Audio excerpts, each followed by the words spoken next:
فستیڤاڵی نێودەوڵەتی زەوی خۆشبەختیەکان لە ئەرمینیا بەڕێوە چوو لەسەر ئەم بابەتە دەوەستین میوانمان لەگەڵ دەبێت ئومێد زراعی ڕاهێنەری شایی و هەڵپەرچەی کوردی و ئەندامی لێژنەی هەڵسەنگاندنی فستیڤاڵەکەیە لە ڕێگەی سکایپەوە لە ئەرمینیا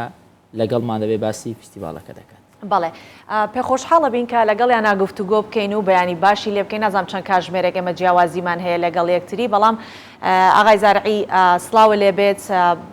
وەک بزانین جەنابەت لە بەشی ڕۆژهەڵاتیشەوە لەگەڵمانیت کە خەڵکی ڕۆژهەڵاتی و ئەم گروپەیش کە بەشداریتان پێکردووە لە ڕۆژهەڵاتەوە ڕۆشن. جارێ با بزانین فستیڤاڵەکە چ جۆرە فستیڤاڵێکە ساڵانە ئەنجامەدرێت، چەند جارەکە ئێوە لە لیژنەی هەڵسەنگاندن بەشدارە بن، چەند جارەکە خودی گروپەکە بەشداریشە بێت.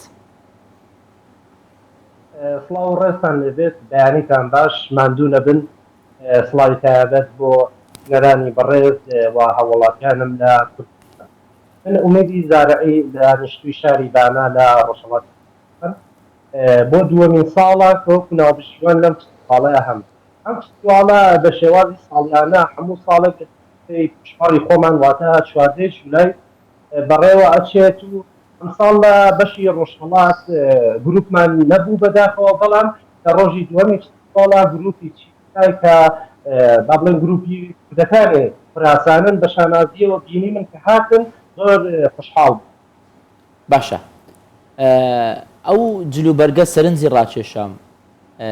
لایەکی سادە سپیە، لایەکیشی ڕەنگەکەی لە جامانەی کوردی دەچێت. چۆنە ئەم جلوبەرگە ئەم دیزاینەتان هەڵبژاردووە؟ ئەم جلوبەرگە لە ڕاستیە دانێ دیزاینەری بانەیی هەوشاری خۆم بۆی دروست کردین و شتێکی جوان بوو بەلامەوە کە هەم بەشی وەکو کراسێک دەتوانین خەڵکی لێوەرگی هەمەوە کە نەماز و هێمای کوردەواری خۆمانی تایە وەکو جامانە. باشە کاگومێت، شتێکی دیکە زۆر گرنگە ئەوەیە کە کورد بچێتە هەر وڵاتێک پێی خۆشەکە کولتوری خۆی بباتە ئەو شوێنە. جا کولتورەکانیش بە شێوەی جیاوازە ڕۆن، ڕەنگە لە ڕێی سیاسەتەوە کولتوری ئێمە بڕوا، ڕەنگە لە ڕێی هونەرەوە بڕوا، لە ڕێی سینەماوە بڕوا، تا چەندە گرنگە کە لە ڕووی هونەرەوە کولتوری گەلانی کورد بچێتە وڵاتانی دیکە و بۆ شێوە نمایش بکرێت.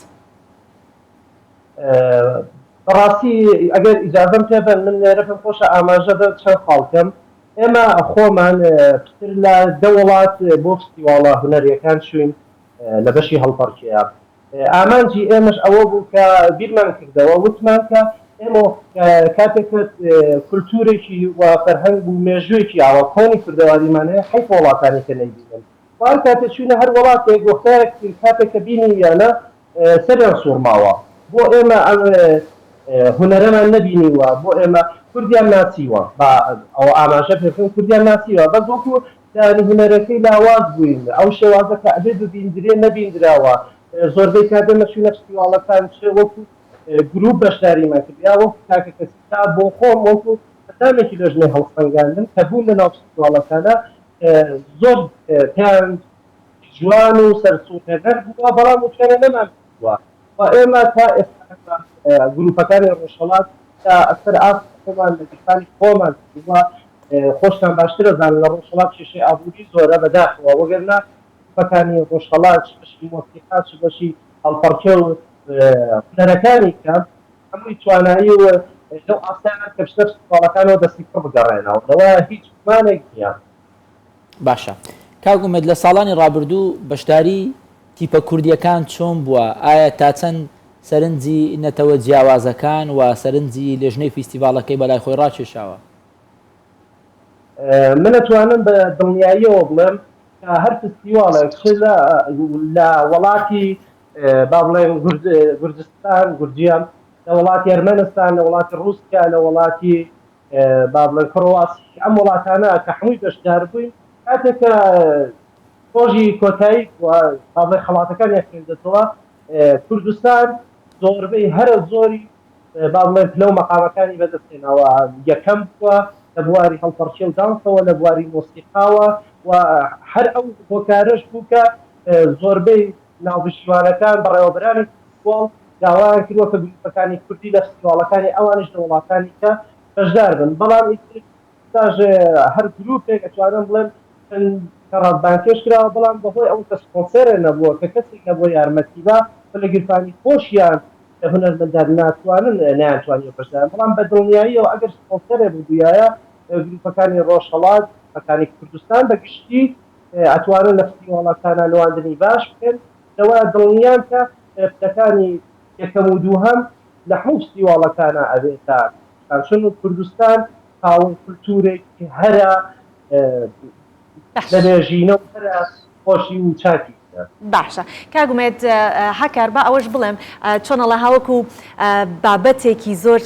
جوان تەماشا ئەکرێت مۆسیقای کوردی جۆش و خورۆشێکی تایە کاگومێت ئیتر ئەوەی کە هیچ نەزانێت جوڵۆش بکات مۆسیقاکی کوردی لێ بات هەر لە خۆ دەستێ قاچێک هەر ئەجوڵێنە لە شوێنی خۆی جوڵێکی هەر ئەکات جا ئەو سەما و هەڵپەرکیانی کە با بڵێن خەڵکی ئازەربایجان وەکو ئێمە دەستی یەک ئەگرن خەڵکی ئۆزبەکستانە ئەرمینیایە خەڵکی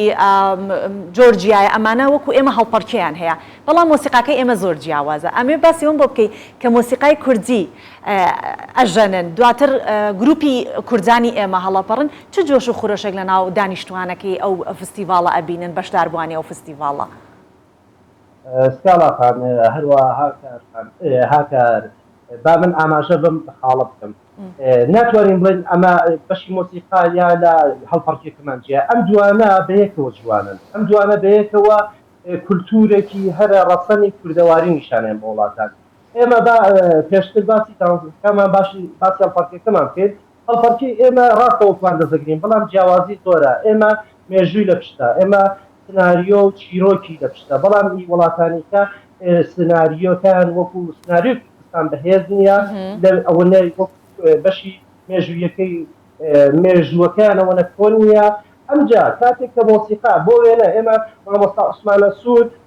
کە یەکێ لە ژەنیارانی هەرە بەناوبانگی کوردستانە مامۆستا ڕابەر کوردستانی کە دەنگبێژێکی هەرە تایبەتە لە فستیڤاڵەکان کە بووین کاتێک کە مۆسیقا و دەنگبێژی و هەڵپەرچێ بەیەکەوە تێکەڵە بوو ئەوە بوو کە ئەبووە سەرسووتمان بۆ تەواوی بینەران هەروەها لەژنەی هەڵپەرگاندنیانی ئەوان بڵێن بەشێکیان شاید بەهێز بەڵام بەشەکانێکی داواز بوو چون هیچ کامێکیان وەکو گروپەکانی کوردستان لە بواری هەڵپەرکەوە لە بواری مۆسیقاوە لە بواری دەنگبێژیەوە نەیانتوانی بڵاوە یەک بگرن و یەکدانە گروپێکی شڕوپڕ بنێرن ناو فستیڤاڵ باشە کاگومێت وەک دەبینین ئەم فستیڤاڵە لە ئەرمینیایە بەڵام ئێوە هەوڵتان داوە ینی ئەم گروپە جیاوازانە ئەم نەتەوە جیاوازانە بێنن لە پارچەیەکی کوردستان ئەم فستیڤاڵە بکرێتەوە تایبەت هەرێمی کوردستان ڕەنگە لە ڕووی ممارەسەی ئازادی بەراورد بە پارچەکانی دیکە باشتر بێ هەوڵتان داوە ئەم نەتەوە گروپانە کۆ بکەنەوە لە فستیڤاڵێک لەم شێوەیە کاکە با من ئاماژە بۆ خاڵە بکەم ئێستا من وەکو خۆم وەکو هاوڕێ زۆر خۆشەویست کاکسە ئەحمەدی تەوەکولی لەبانە ئێمە با بڵێن بەڵگەنامە و مجەوەزی ئەوە مانەیە کە لە هەر شوێنێکی کوردستانە فستیواڵی نێونەتەوەی بەڕێوە بەرین بەڵام ئەوەی کە تا ئێستاکە نەمانتوانیوە ئەوە بووە کە هیچ شوێنێک ناتووە یارمەتی و ببێتە سپۆنسێڕی ئێمە بە دڵنیاییەوە ئێمە هەم مجەوەز و با بڵێن هەڵگەی بەڕێوەبردننی فستیواڵانەمان هەیە هەروەها توانایی و بڵێن دۆستی ئەوەنە زۆرمان هەیە لە وڵاتانی کە هەر کامیشان بە شانازی کاتێک گەڵی کوردستان تەنانەت گلەیشمان لێکەن ئەڵێن بۆ ناماندن بۆ کوردستان ئێوە کە باسی کوردستانەکەن ئێمە کە ئەبینین ئەمە کولتور و فەرهەنگ و مۆسیقا و داوس و هەڵپەرکەی ئێوەیە پێمان خۆشە نزیکە کوردستان ببینین بەڵام تا ئێستا هەلە بۆ ئێمە نەگونجاوە هیوادارم هەر لە ڕێی ئەم کاناڵە جوانەی ئێوە ئەو ئازیزانە کە ئەتوانن یارمەتی بن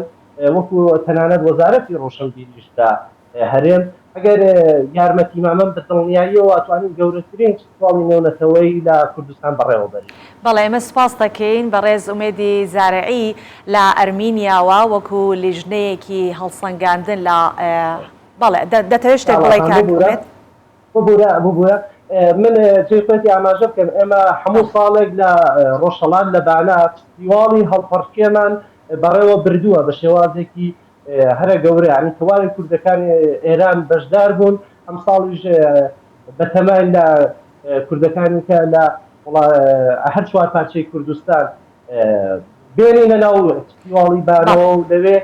فستیواڵەکە گەورەتر بکەین بەڵێ ئێمە سوپاس دەکەین کاک ئومێد زارعی ڕاهێنەری هەڵپەرکێ و شایی کوردی هیوادارین هەر تاکێکی کورد لە هەر شوێنێکە بە جۆرێک بتوانێت ئاڵای کوردستان بشەکێنێتەوە ئیتر